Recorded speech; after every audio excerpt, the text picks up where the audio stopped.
जब जब किसी संत ने समाज परिवर्तन का बीड़ा उठाया है, उसको परेशान करने की कोशिश तो हुई है। जब हमारे कथावाचक, जब हमारे मठ मंदिर आगे आते हैं समाज को ठीक करने के लिए, अधर्म का नाश करने के लिए, तो उनको इधर उधर करके फंसाया भी जाता है। हमारे कुछ संतों को फंसाया भी गया, वो अलग बात है, उसकी लड़ाई चल रही है। लेकिन मैं आप लोगों से निवेदन कर रहा हूं, इस खतरे को आप जन जन तक पहुंचाइए।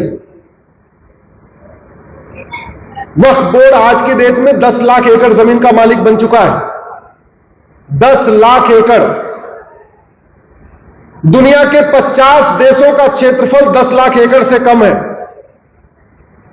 मैं आपको आंकड़े के साथ बता रहा हूं, मालदीव का क्षेत्रफल 75,000 एकड़ है। यानी भारत में वक्फ बोर्ड के ऊपर 13 मालदीव बन सकते हैं, 13 मालदीव। सिंगापुर का क्षेत्रफल 1,80,000 एकड़ है और वक्फ बोर्ड के पास आज की डेट में 10 लाख एकड़ जमीन है। यानी 5 सिंगापुर बन जाएगा, फिर भी 1 लाख एकड़ जमीन बची रहेगी। बहरीन का क्षेत्रफल 1,90,000 एकड़ है और वक्फ बोर्ड के पास 10 लाख एकड़ जमीन है। यानी 5 बहरीन बन जाएगा, उसके बाद भी 50,000 एकड़ जमीन बची रहेगी।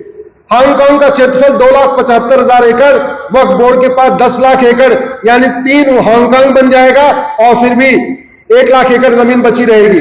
डेनमार्क 3.5 लाख एकड़, वक्फ बोर्ड के पास 10 लाख एकड़। फिनलैंड 3,90,000 एकड़, वक्फ बोर्ड के पास 10 लाख एकड़।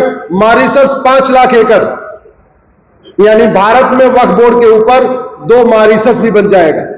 लग्जमबर्ग 6 लाख एकड़, साइप्रस 8 लाख एकड़, जॉर्जिया 9 लाख एकड़ और वक्फ बोर्ड के पास 10 लाख एकड़।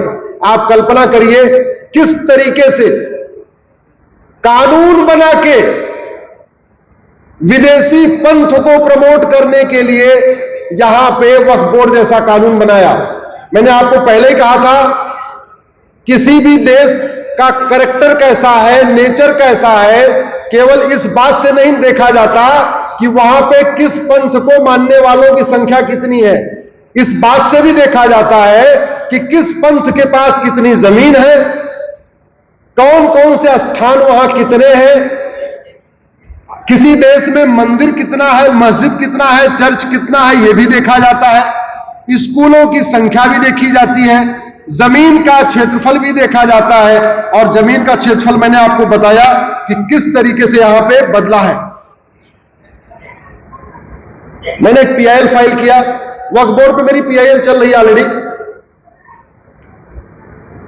दुनिया में बहुत सारे देश पहले गुलाम थे, इवन चीन भी गुलाम था। हम अंग्रेजों के गुलाम थे और चीन जापान का गुलाम था। हमारे ऊपर अंग्रेजों ने हुकूमत किया और चीन के ऊपर जापान ने किया था। हम 1947 में आजाद हुए और चीन हमसे 2 साल के बाद 1949 में आजाद हुआ।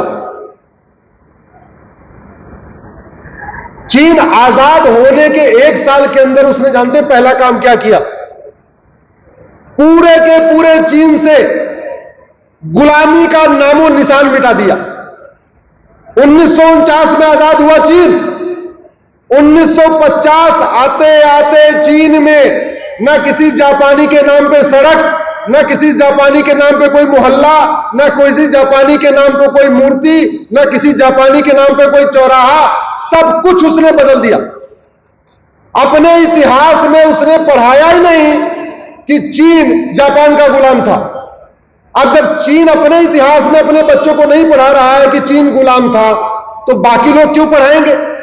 और हमारी शिक्षा पद्धति में हम आज भी पढ़ा रहे हैं, हमें बाबर ने ऐसे किया, औरंगजेब ने ये किया, ये किया, ये किया। ऐसे लगता है कि 6वीं शताब्दी के पहले भारत था ही नहीं। हम पूरा का पूरा इतिहास 12वीं शताब्दी से शुरू करते हैं, मुगलों खिलजी से शुरू करके ले आके अंग्रेजों तक लाते हैं। कोई जरूरत है क्या गुलामी का इतिहास बताने की? है क्या जरूरत इसकी? क्या हमारे देश में प्रतापी राजा नहीं हुए क्या?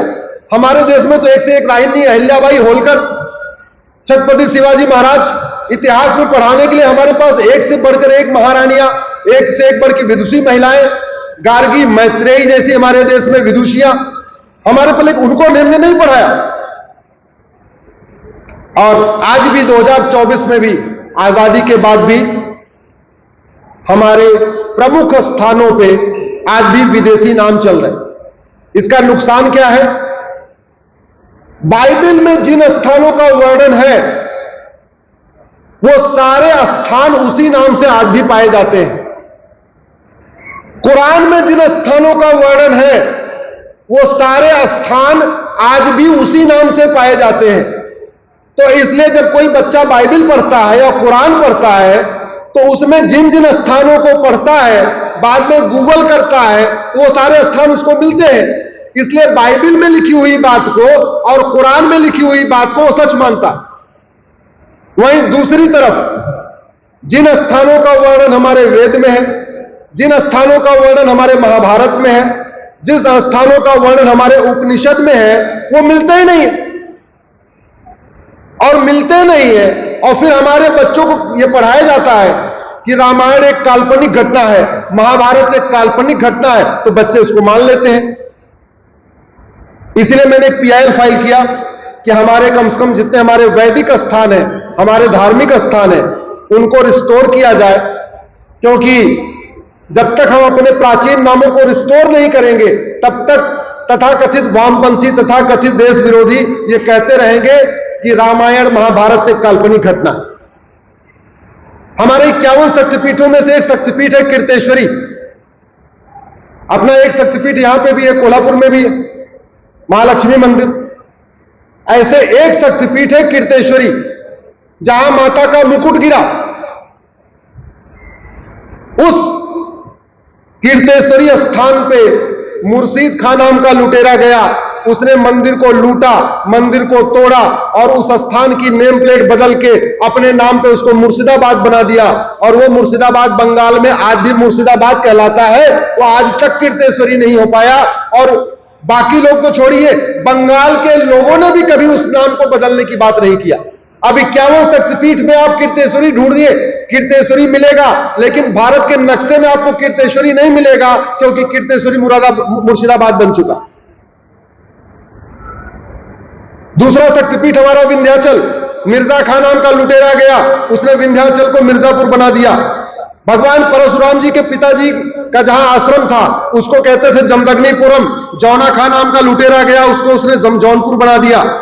विदेह, जहां माता सीता का जन्म स्थान है, वहां पे मुजफ्फर खां नाम का लुटेरा गया, उसने उसको मुजफ्फरपुर बना दिया। विराट, महाभारत में एक घटना होती है विराट की। पांडव 12 साल का वनवास करते हैं, फिर 1 साल का अज्ञातवास करते हैं। अज्ञातवास उन्होंने विराट में किया था। अब विराट को आप ढूंढिए, आपको विराट भारत के नक्शे पे कहीं नहीं मिलेगा, क्योंकि होशियार खां नाम का लुटेरा गया, उसने विराट को होशियारपुर बना दिया। भगवान कृष्ण ने 5 गांव मांगे। तिलप्रस, फरीद खां नाम का लुटेरा गया, उसको फरीदाबाद बना दिया। गजप्रस, गाजी खां नाम का लुटेरा गया, उसको गाजियाबाद बना दिया। ऐसे ही मुरादनगर को रामगंगा नगर को मुरादनगर बना दिया। पांचाल, हम लोग द्रौपदी को पांचाली कहते हैं। जो पांचाली द्रौपदी का जन्म स्थान है उसको पांचाल राज्य कहते थे। वहां पे फर्रुख खां नाम का लुटेरा गया, उसने पांचाल को फर्रुखाबाद बना दिया। अब आप महाभारत में आपको पांचाल मिलेगा, लेकिन पांचाल नाम से गूगल करिए तो आपको भारत के नक्शे पे कोई पांचाल नाम का जिला, तहसील, मोहल्ला नहीं मिलेगा, क्योंकि वो पांचाल फर्रुखाबाद बन चुका है। शरीफुद्दीन ने नालंदा बिहार को बिहार शरीफ बना दिया। बेगू खां ने अजातशत्रु नगर को बेगूसराय बना दिया। दरभंग खां ने द्वारभंगा को दरभंगा बना दिया। हाजी शमसुद्दीन ने हरपुर को हाजीपुर बना दिया। जमाल खां ने सिंहजानी को जमालपुर बना दिया। अहमद शाह ने कर्णावती को अहमदाबाद बना दिया। बुरहान ने भगनापुर को बुरहानपुर बना दिया। होशंग शाह ने नर्मदापुरम को होशंगाबाद बना दिया। अहमद शाह ने अंबिकापुर को अहमदनगर बना दिया। तुगलक ने देवगिरी को तुगलकाबाद बना दिया। उस्मान अली ने धाराशिव को उस्मानाबाद बना दिया। फरीद खान ने मोकलहार को फरीदकोट बना दिया।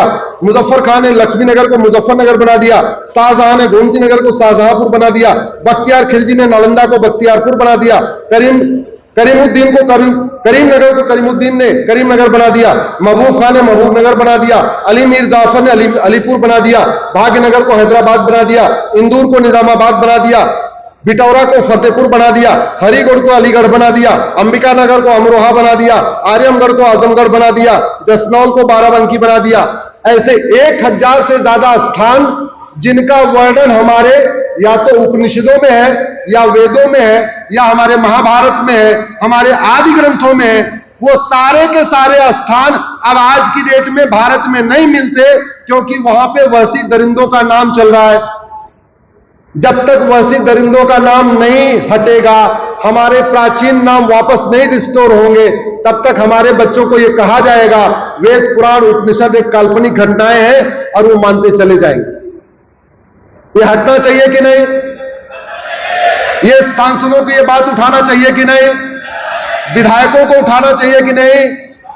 ये सांसद विधायक अभी दल गुलामी कर रहे हैं, उनको आपको टोकना पड़ेगा, उनको छेड़ना पड़ेगा, उनको आपको बोलना पड़ेगा कि भैया ऐसा है, अब आप सांसद हो, किसी पार्टी के नहीं हो, वेतन भत्ता गाड़ी बंगला सरकारी खजाने से मिलता है, कम से कम हमारे वैदिक स्थान, पौराणिक स्थान, धार्मिक स्थान, ऐतिहासिक स्थान जो उनका प्राचीन नाम था, उस प्राचीन नाम को दोबारा कर दो, जिससे हमारी सनातन संस्कृति मजबूत हो। लेकिन उसके लिए जागरूकता, और जागरूकता के लिए मैंने कहा कम से कम 5-5 हजार लोगों को अपने अपने फेसबुक पर जोड़िए।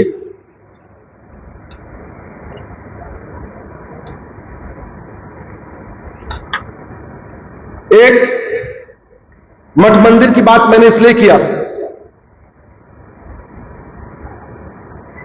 सरकार हमारे मठ मंदिरों को छोड़ दे तो बहुत बड़ा काम हो जाएगा।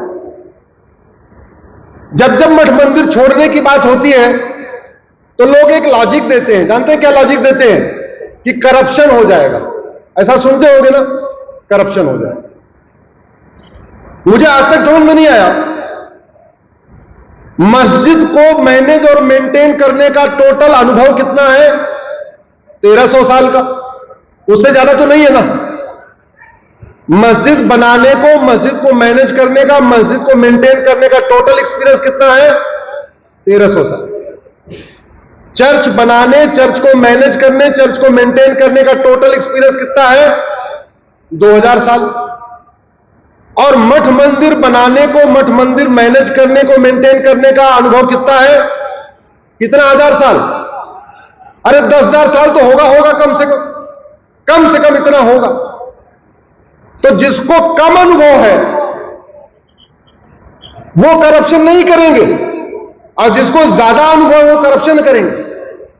एक तरीके से सरकारें हमारे मठ मंदिरों को कंट्रोल करके ये कह रही हैं कि मुस्लिम ईमानदार होते हैं इसलिए वो अपनी मस्जिद चलाएंगे, क्रिश्चियन ईमानदार हैं इसलिए अपना वो चर्च चलाएंगे, लेकिन हिंदू बेईमान होते हैं, हमारे मठ मंदिर के पुजारी बेईमान हैं, इसलिए हमें मंदिर कंट्रोल करने। अल्टीमेटली ये कह रहे हैं ना, फिर तो इनडायरेक्टली यही कह रहे हैं। अरे आपको चलाना है तो सबका ले लो, और नहीं चलाना तो सबका छोड़ दो। हमें भी चलाने का अनुभव है, हमें चलाने का अनुभव नहीं है क्या? यह क्या बात हो गई? एक तरफ वहां पे जो पैसा आ रहा है, उनके हॉस्पिटल खुल रहे हैं, उनके स्कूल खुल रहे हैं, वो एजुकेशन दे रहे हैं, और वहां पे कन्वर्जन भी करा रहे हैं। अगर वैसे हम भी स्कूल खोलते, हम भी हॉस्पिटल खोलते, हम भी और चीजें करते, तो हम कन्वर्जन भी रोकते, हम घर वापसी भी करा लेते।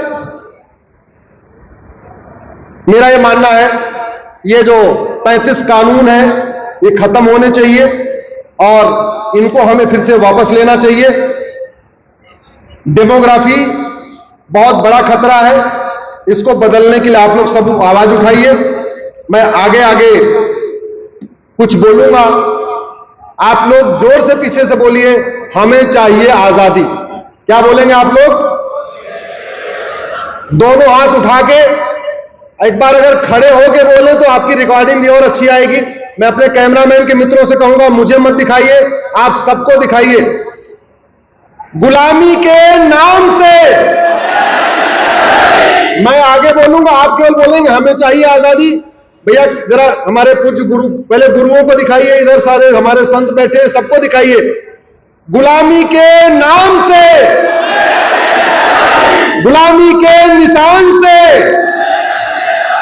गुलामी के इतिहास से गुलामी की कुरीतियों से, गुलामी की कुप्रथाओं से, गुलामी की शिक्षा से, गुलामी की पुलिस व्यवस्था से,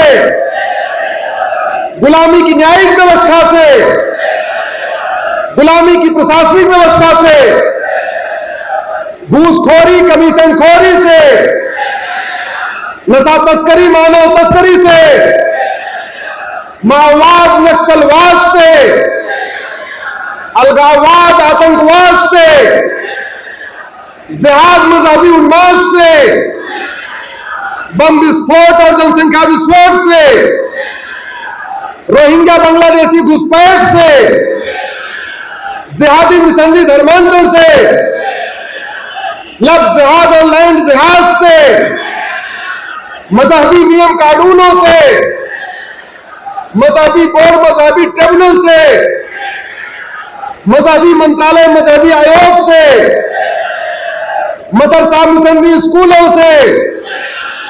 बहुत बहुत धन्यवाद, बहुत बहुत आभार। मैं आप सबको धन्यवाद प्रणाम करता हूं, आप सबको प्रणाम करता हूं। आशा करता हूं कि आप लोग जिस तरीके से आगे बढ़ रहे हैं, भगवान आपको और इसमें प्रगति दे और बहुत जल्दी भारत एक हिंदू राष्ट्र बने, यहां सबका साथ सबका विकास हो, भारत एक सबल राष्ट्र बने, भारत एक सुरक्षित राष्ट्र बने, भारत एक समृद्ध राष्ट्र बने, भारत एक समावेशी राष्ट्र बने, और उसके लिए हम सबको आवाज उठाने की जरूरत है। बहुत बहुत धन्यवाद, बहुत बहुत आभार।